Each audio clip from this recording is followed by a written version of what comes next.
flaring up. I get rid of it for a while, but it just flare up again. Finally went to the doctor. He told me to get Tenactin. It's what doctors and pharmacists recommend most. Tenactin even cures recovering athlete's foot. Use it regularly like they tell you. It'll keep the fly from coming back. Fast-actin Tenactin puts athlete's foot out for good. There isn't any one thing that tells people when their personal finances are out of control. Gradually, debt colors everything in their lives, and everyone pays for it in higher prices. But there is a way out of the red. Consumer Credit Counseling Service helps people solve their debt problems free of charge, and everybody looks better in the black. Tomorrow's $1 Million Movie here on 13. While we were away, David Graham had this for par at the final hole to finish 8 under.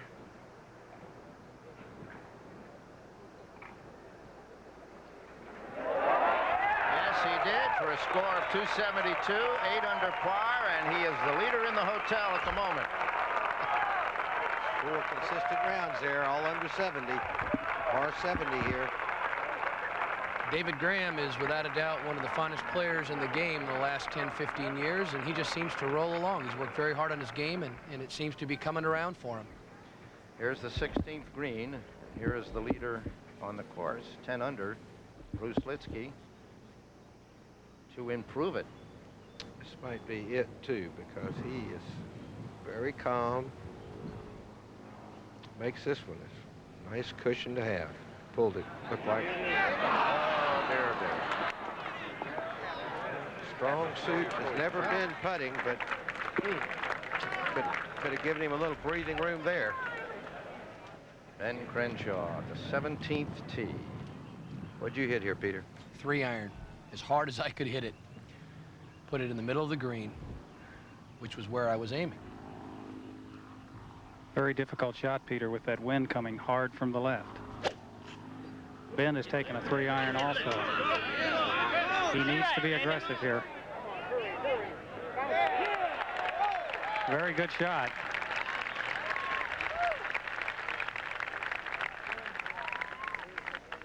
Okay, there's the 17th. Ben Crenshaw is 2 shots behind Litsky and 1 shot behind Clarence Rose. Ed, you remember from your experience of playing the tour that whenever you've got a downhill par 3 such as the 17th with the wind blowing across and you've got a long iron in your hand, you're really fighting to keep the ball down out of the wind, but it's a very hard thing to do.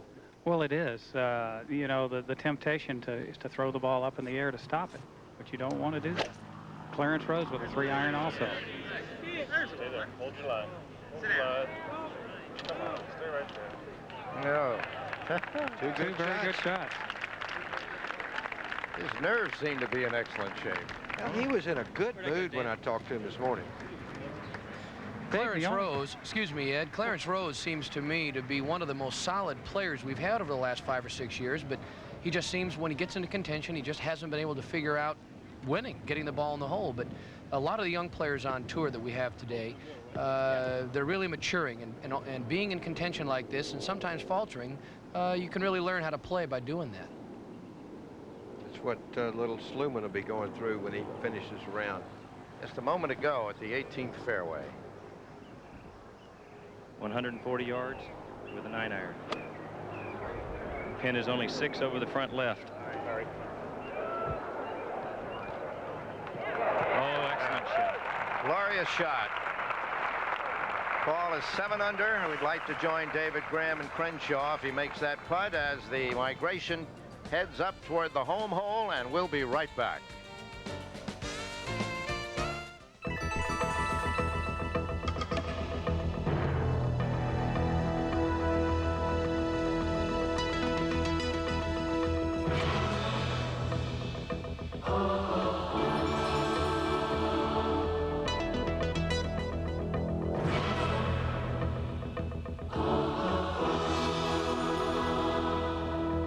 Corporate asset management from USF&G.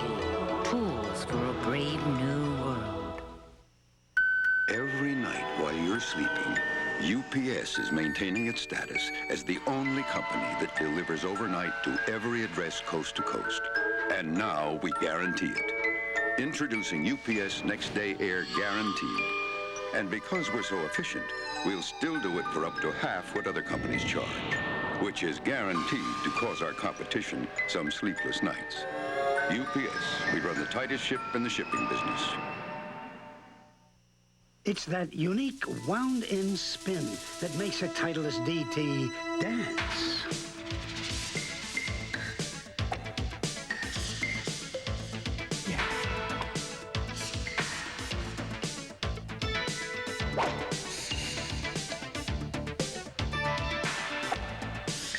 This extraordinary performance is brought to you by the no-cut Titleist 384 DT. The extra spin is wound right in. All right, we're back in the final moments of the final round of the GTE Byron Nelson Classic. We'd like to thank Peter Jacobson for joining us here on the tower. As we look up at the closing holes, look at this gallery, huh? Everybody's having a real good time. There it is. Litsky, 10 under, playing the 17th. Clarence Rose, 9 under. Crenshaw, 8. David Graham, who's finished at 8 under. I was saying a moment ago about Jeff Sluman. He'll think about this day and realize what he needs to do. It just seems people have to go through that, Jack, as we see Clarence Rose putting for a birdie at 17. For a tie. Oh. My, oh my, oh my. He may not have won yet. He's finished second 4 times. You keep doing that, Clarence, and they'll go in and you'll win. Now at 18, Azinger for birdie. From about 12 feet, this could put him into 3rd place. Should break from right to his left.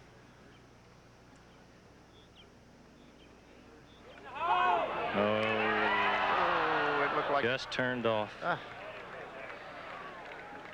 Now Paul, who shot 63 to hoist himself really by his own force into the tournament, will end here at 7 under. Still going to finish in the top 7 or 8 players. Not a bad week.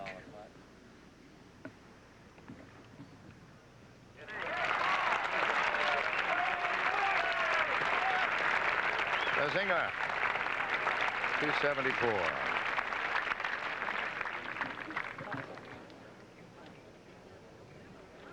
There's the crowd here at 18.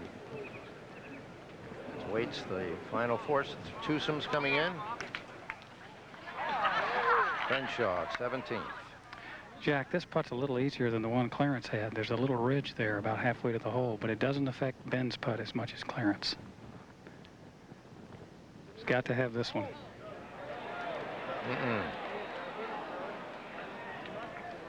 That's a poor effort for Ben. He's a great putter, and I don't think his touch has been with him today. He's missed some fairly easy putts. He misread the speed poorly, a great deal there. Peter was saying last week he had hit the ball better than he had seen him hit it, but he wasn't putting up to Ben Crenshaw's standards, which, of course, are very high. Maybe the highest on tour. Well, I think he is the best putter, especially long putts. He's got a great touch, and he rarely misreads the speed. It's very surprising to see him leave the ball that far short.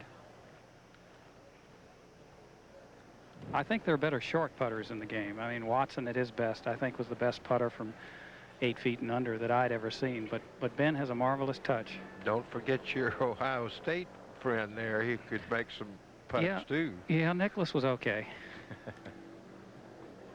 Touch him at Joey Sindelar. Not bad, Joey. And of course, you know, Ben's got to be hot. He did at least get into the hole and give himself a chance going to the last hole. Bruce Litsky on the tee at 17.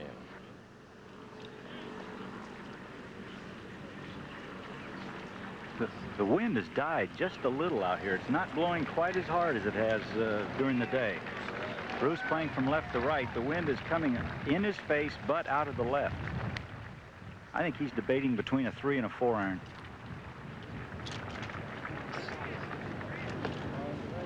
He's got a 4 out. With the wind out of his left, Bob, he's faced with the same sort of problem he had at the 11th hole, isn't he? That's right. I think you'll aim it right at the flag and try and cut it back in the middle of the green. Let the wind take it back to the middle of the green. Right at it. Beautiful golf shot. Oh, it was a lot better a moment ago, though. That was not very lucky there because he's a very fine long iron player and hits the ball very high. You think it might have been a little soft to receive into the green. Well, he knocked it down, David. That one did not get very high in the air for an elevated tee like this. Jeff with the 3-iron. Come on, Jeff. Get you at least one birdie between here and the house. Good shot. All day.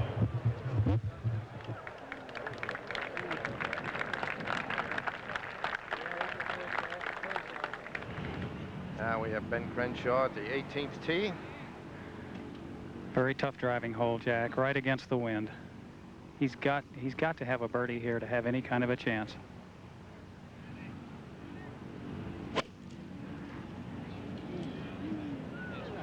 Left. Looks as though he started it down the left side. It's in the left rough, and it looks like he's got a tree problem. Appears to be behind that biggest tree in the left rough. Because it does dogleg to the left. Yes, it does, and it looks like he's too close to it to hit it over the tree comfortably.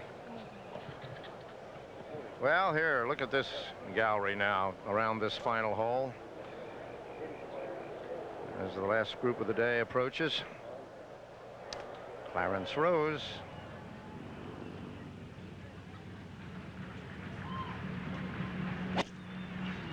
Doesn't leave anything home, does he? That No, swing. and that's no time to even think about leaving anything home. Of course, you've got to hit it in the fairway.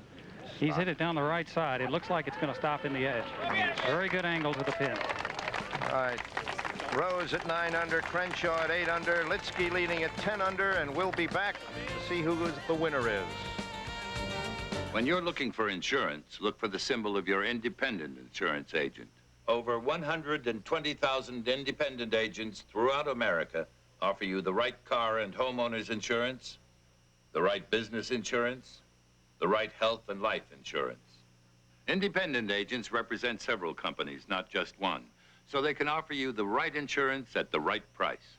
Look for the symbol of your independent agent in the yellow pages. You're more than one company agent.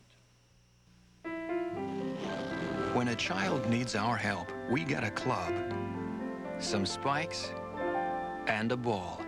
Then we go out and play golf for a few days. Because through our sponsorship of PGA Tour events like the Byron Nelson Classic, GTE can use ticket proceeds to help local charities and programs for disadvantaged and troubled children. This flag may mean the end of a tournament to us, but to the kids, it's the start of a better future. Thanks again, boys, and keep the change. You hear all this nonsense about Kellogg's Frosted Flakes being just for kids. Well, I, for one, eat them, and I'm gonna go right on eating them. Frosted Flakes just for kids, come on. Like we adults have to go sneaking around, like we can't love these crisp, sweet flakes just as much as kids. Who is it? You just have to admit it. Frosted Flakes have the taste adults have grown to love. They're great! At American Airlines, we do this over 2,000 times a day. And of the 9 largest domestic airlines, we do it on time, more times. American Airlines, the on-time machine. She won the Kentucky Derby. Now Winning Colors goes after horse racing's second jewel. The Preakness Stakes, live on a special edition of ABC's Wide World of Sports, Saturday. Welcome back to the TPC course at Las Colinas outside of Dallas, the Four Seasons Resort. In the final moments of this GTE Byron Nelson Classic, which is still very much up in the air. Bruce Litsky, a one-shot lead over Clarence Rose, who's one shot ahead of Ben Crenshaw. David Graham has finished at 8 under.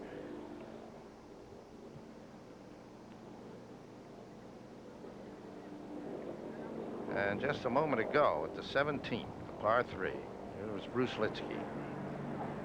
His shot was almost knocking this flagstick out of the hole and then ended up here.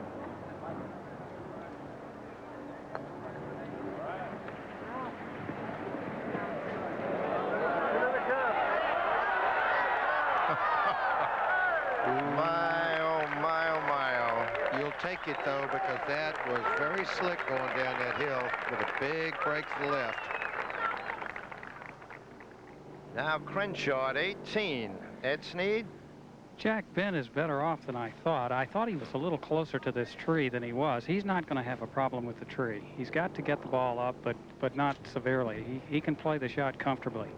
He's got about 140 yards to the front edge of the green. A little less than that, and he's about 160 to the hole. Seen a lot of good shots from over there today, Ed, with guys with good lies, and Ben hits the ball high anyhow. Well, that's right. He's got a pretty good lie, too. Now we just have word that Sluman 3-putted for bogey at 17. Well, what Jeff has to do is forget about all that. Next time he gets in this position, just be a little tougher. Not that he wasn't tough today, just nothing good happened. Everything that happened to him was bad. Ben's taking a 7-iron. I think it's the perfect club. A little bit of a flyer here. 160 against the wind. He's hit it to the left side. Oh, stopped like a dart. Well, when you're hitting it that high and against the wind, of course, that's a little uphill fringe there a little bit. That's a very makeable putt he has. So he could roll that in to go to 9 under to tie Clarence Rose. Clarence Rose playing a 6-iron from the right side, 158 yards. He's pushed it out on the right front of the green. Now he's going to have a difficult time, Ed, for 2-putt from there. Well, the wind really got that ball, David. That's when it was a little bit of a disadvantage maybe to be in the fairway as hard as the wind's blowing. Boy, he plays fast, doesn't he, Clarence? He really does. He does not waste much time over the ball. You know what he does, Jack? He studies the weekly stats a lot. And I think that's good because then he finds out like how many greens he hit maybe in one round or another, and then he works the next week on what the weakness was in the prior tournament he played in. That's where I think the stats can really help a player. Sure tell you where you're going wrong. Yes. The leader. Very important drive here, Jack.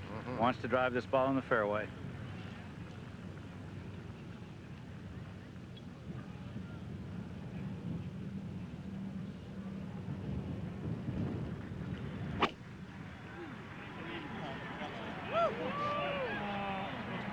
Maybe left. That ball is to the left in the rough. And in a depression in the rough. Well, he hit his drive at 16. Booked it or pulled it. You don't usually see Bruce, when he misses, he usually misses to the right. I want to make a correction on the club he used at the 17th hole, David. I misread the caddy's signal to me, and he used a 3-iron, and that's why he knocked it over the green. I presume the ball hit right by the hole. Is that correct? Yes. Right. Jeff Sluman. That ball's in the right-hand rough and settled way down. This afternoon unwinding on him. Well, he's got to get hold of himself now. As Bruce looks like if he can make a 4 here, because you can't expect Clarence to make this 100-footer or whatever he's got. The thing is, Jack, you don't practice putts this length. No. First of all, you don't have very many of them this week because the greens are generally very small, and all of a sudden you've got one that you might be reading your yardage card to find out how long it is. David, one thing I've noticed about Clarence's play today, he's mishit the putts that were fairly easy putts. He's had a number of putts that I think were maybe 15 to 25 feet that were fairly flat, and he hit a lot of them weakly, didn't get them to the hole. He's hit his best putts actually on the more difficult putts. But you're right about one thing. This is probably the longest putt he's had all week.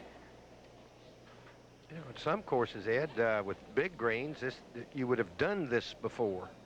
this week. Hurry up. Don't go out of gas. That's good speed there. Come on. That's good speed. Lovely. Good speed. Well, every putt's a speed putt, Jack, no matter what anyone tells you, and that is very good from where he was. all right, Clarence Rose, he'll have that for par at 9 under, and that's what Litsky will have to beat. There's some more scores for you as we go down alphabetically. Pick out your favorite. Another Houston boy, Billy Ray Brown. Cal Kvecchia birdied the last hole there. Brendel Chambly played well the first 2 rounds. Bob Eastwood, former winner. Eichelberger, David Eichelberger. Another Texan. That's right. David Graham, best finish in a long time. He will not finish any worse than 4th. Good playing by David there.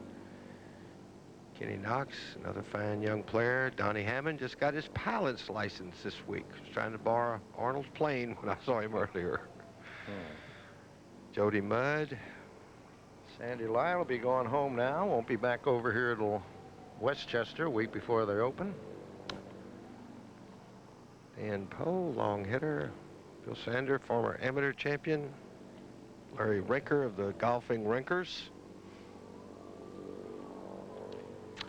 Scott Simpson, Open champion last year.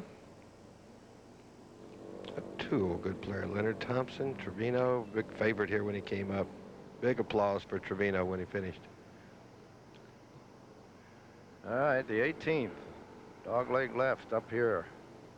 Ben Crenshaw for birdie to go to 9 under to tie Rose at the moment. He's had trouble reading the line here. Big swinging prize money, too, if he should make this as far as Clarence is concerned.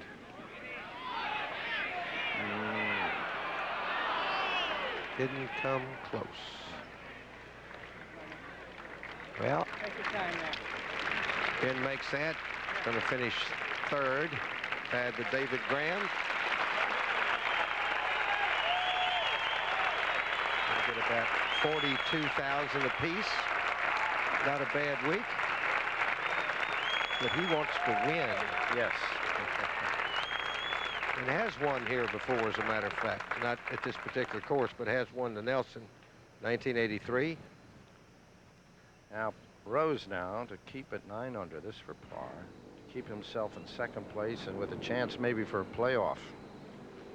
Hard kind of putt to make under this pressure. Yes. Oh, way to go. Clarence Rose, no worse than 2nd. He's 9 under, 1 shot ahead of Litsky, who is out in the left rough.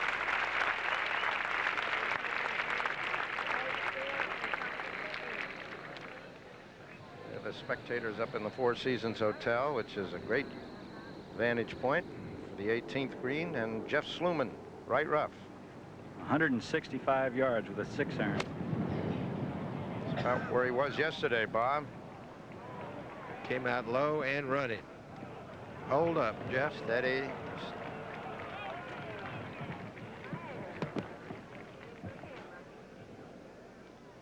Bruce Litsky has as good a lie as you'll ever find in the rough. If you went out there and placed the ball with your hand, if you put it down in the rough, you couldn't put it any better. It's 150 yards and he has a 7-iron. Slightly uphill into the breeze. No tree problem, Ross? No tree problems at all. He has a wide open shot. Uphill, what you have to watch is that you pull the ball. You don't want to miss this to the left here. That's a mile in the air. That ball's buried in the front bunker. Well, don't go away, Clarence Rose. Bruce Litsky leading by 1 shot at the moment in the bunker at the final hole, and we'll be right back. Leo McKern for the investment firm of Smith Barney. Oh, drat it, this confounded thing. Yeah, Leo, let me. Shoot, scat. Leo, why don't you just use this clip-on I bought you? Good heavens, woman. Resort to expediency at a Smith Barney gala. Smith Barney makes money the old-fashioned way. They earn it. And, by George, they make their ties the old-fashioned way, too. They tie them.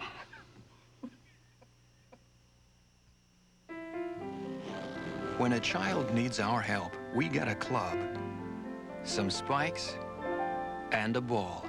Then we go out and play golf for a few days. Because through our sponsorship of PGA Tour events, like the Byron Nelson Classic, GTE can use ticket proceeds to help local charities and programs for disadvantaged and troubled children. This flag may mean the end of a tournament to us, but to the kids, it's the start of a better future. I always get a kick out of this tag on a golf bag. It means the bag belongs to a golfer, not just someone who plays golf. The USGA means something to golfers. It means we care about protecting and preserving the game. Isn't it time you show you know the difference between being a golfer and just someone who plays golf? Call now to become a USGA associate. We are back at the final hole of the GTE Byron Nelson Classic. Clarence Rose has finished at 9 under. Bruce Litsky is at 10 under. He is in the sand, and Bob, it looks buried. It is buried. It came straight down, Jack, and buried, but it's the kind of buried lie that he might be able to play. It's not, it didn't splatter when it came in. There's really just a lot of sand all around the ball. There's not that open space between the sand and his ball. Bob, he's looking to the side like he may not play at the hole. Well, I'll tell you, I don't know what kind of a shot he's going to play. He has to think about, of course, saving the 5. Yeah, you remember, above all, you don't want to do what Payne Stewart did here a few years ago and make 6 from this very bunker and get into a playoff, which he's was coming out to the right. He must not like it enough. So, well, not sure.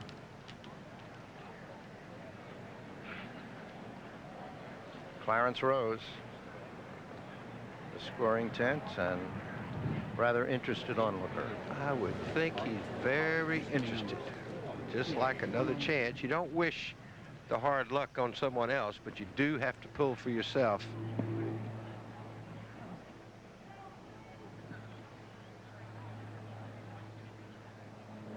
Now I guess he wishes he were fishing.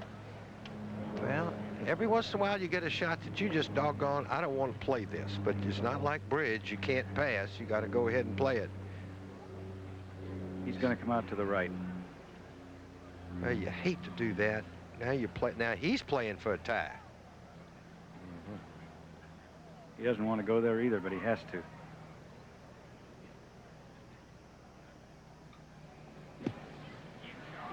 Boy, and I'll tell you, that was a good shot. He bounced it in the long fringe, but he's still 35 feet, 40 feet from the hole. I've seen a lot of guys putt from right there today, Bob, that putted it 6 or 7 or 8 feet by the hole. Bob Eastwood just did it from about the same place. That's no cinch 2-putt. 1 putt to win, 2 putts for a playoff, which would start at the 16th hole, which is the par 5. Let's go down now to Ed Snead. Jack, thank you very much. Clarence, you played a great round of golf today under some pretty tough conditions. How do you feel right now? It looks like you might go into a playoff. I'm very excited to be my first playoff, and hope I do well. Well, Clarence, you had a lot of chances out there, some putts that didn't go, but you made some solid pars coming down the finish. Yeah, I hit a real good putt on 17 at par 3 where I thought I made it, and I was a little disappointed that didn't go in, but I was happy with his 2-putt on 18. Thank you very much. Back upstairs to Jack Whitaker. Okay, yeah, that was Jeff Sluman, obviously, here at 18 going by. Jeff now is slipping down the leaderboard after leading the tournament going into today's round. And Jeff's going to put out first. As he walked by, he looked at Bruce and said, "Let me go." Just that's what you do. Here. Well, not so much that. If Bruce were happen to make his, and besides, you're right. I'm sure he's saying, just let me don't hurt myself between here and the clubhouse, between here and Colonial. That may have helped Litsky a little bit, watching the speed of Sluman's pitch down that hill. Very fast. Dave, if he misses this putt, this will be 5 bogeys in a row finishing up. Yeah, it's just doggone it. You just got to forget about that, don't you, Bob? Try to between now and next Thursday. Hard thing to do, but he's got to do it. Get in. Ah, good. All right, Jeff Sluman. He'll be back. We'll see him again. See how he was very careful about where he stepped up there. These players have really got a lot of class, believe me. After finishing like that, and to really be careful about that is really really shows a lot of character, believe me. There is Rose Litsky, another interested onlooker. I can say that. Buying a new house here in Dallas. They're going to, kids are about to start the school, and they're going to put them in a school here. The sister of Susie Pate, wife of Jerry. A family affair. All right, now the putt to win, 2 putts for a playoff. Bruce Litsky.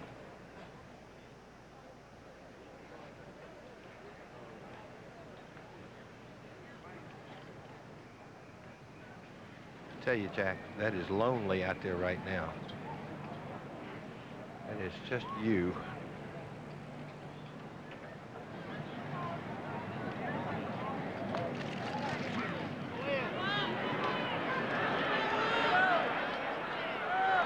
Good speed. Oh, marvelous. But the afternoon is not over. Well, it's not over till it's over, as Yogi allegedly said, or till the fat lady sings. And you still got one to clean up here. Playing in the leather this week. Not even playing in the suede this week. That's right.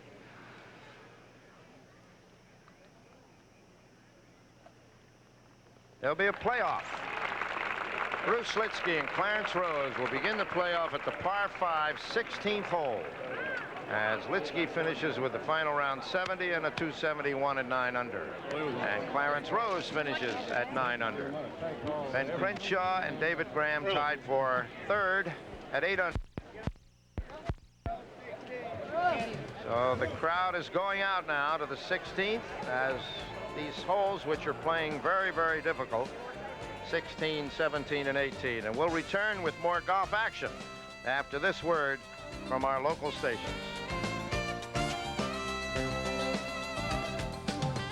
Tonight.